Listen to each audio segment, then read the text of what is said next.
Benjamin can have love for the truckie.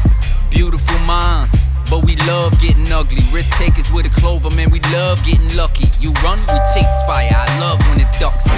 Tones go off, house watch, read the address out. 1075, get up off the magic couch. 500 gallons prepared for the baddest drought. Who else you want on the way when disaster's out? Can't even get a little bit rattled when you enter with exit apparel. Mayday, member down, they'll drag you.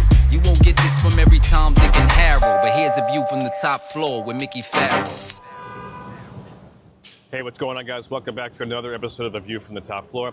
Another street talk today. Today I'm on the Upper West Side of Manhattan, 82nd in Amsterdam, on a really hot July day. Outside Chai Latte, a nice little corner coffee shop. If you're in the neighborhood, check it out. Something I saw on social media, and I wanted to fill in the gaps or maybe straighten those lines that could be blurred versus what we see in social media versus reality on the fire ground. Social media, a lot of good information out there. However, we have to remember it's only the cliff notes of reality. The fire ground is very, very different. We do different things for different types of buildings. Firefighting is incredibly local. We can't forget that. So if you have a fire in a cockloft versus a fire in an attic, our tactics vary to a point. There's steps and sequential order that are important that we have to do. I know my last episode I talked about how sequential steps aren't so important if we flawlessly move in a flow. With this, these steps matter. I cover this in chapter 55, Cocklofts. Go back and check that out. That really dives into the nitty-gritty tactics and the strategies of cockloft fires.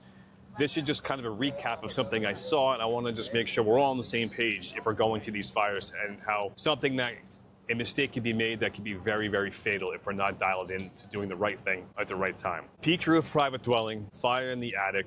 If you find an area to fight that fire from below, that's a no-brainer. That's a win-win situation. If you get the pull downstairs, you're going up, you're knocking that fire down. Any void space in a private dwelling. Now we have to be a little bit careful when we're getting to a certain point, past a certain threshold. If we're opening a bathroom and pulling the ceilings and realizing we have fire, I always talk about this, and I've talked about it in episode 55. We close that door and isolate the area. We have now confirmed the fire is now above us. We get on the radio. If we don't have a charged line, we call for one in position, but we dial our firefight back to the public hallway or that front door. This is for a flat roof private dwelling versus the attic fire in a possible peaked roof private dwelling. So that's where we can get mixed up, or that's where the lines get blurred. Peaked roof versus flat roof. People think the tactics are the same. We should always cut these roofs. We should always do this. We should always do that. That's not the case.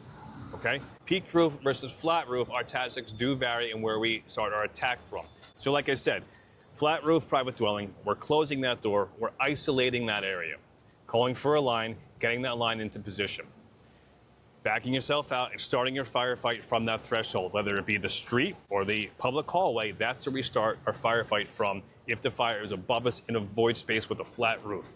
Bring it to the top floor of a multiple dwelling, similar to the one right behind me. Top floor fire there. We get the call for an odor of smoke. We head up, take note of what wing you're going to. So if you do have to call for a line, we are accurately positioning that line. Take note, okay, we're in the A wing versus the B wing. You go up the A wing, you get there, the caller's in 6 Adam. So they smell smoke. You poke around there, you don't find anything. You go down to 6 Charlie go. Or you have some wood burning. Go find the closet area, open that closet area, poke a little hole. Boom, we got fire in the cockloft. Now, like a gentleman, you just simply close the door. Call for a line, start a line, 6 Charlie, top floor, A-wing. Do our primary searches, because now we can see everything. Once we start pulling ceilings, it's gonna get real, real shitty up there. Do your primaries, confirm your second means of egress. Everyone knows now where the fire escape may be. We dial it back, and we wait for that engine to come into position. When that engine gets to the top floor, at the threshold of the fire department, the officers now have a conversation. I tell the engine officer, hold off 1 second. I have my guys go take all the windows below the fire area. So now when we do go to introduce oxygen into an oxygen deficient area, we could create a cockloft explosion. If that happens to be the case, the fire will blow down and out the windows, protecting the members at all costs. That's the steps and tactical procedures that we do fighting any fire that's above us in any type of void space in a flat roof. Going back to the peak roof private dwelling, you have a typical attic fire.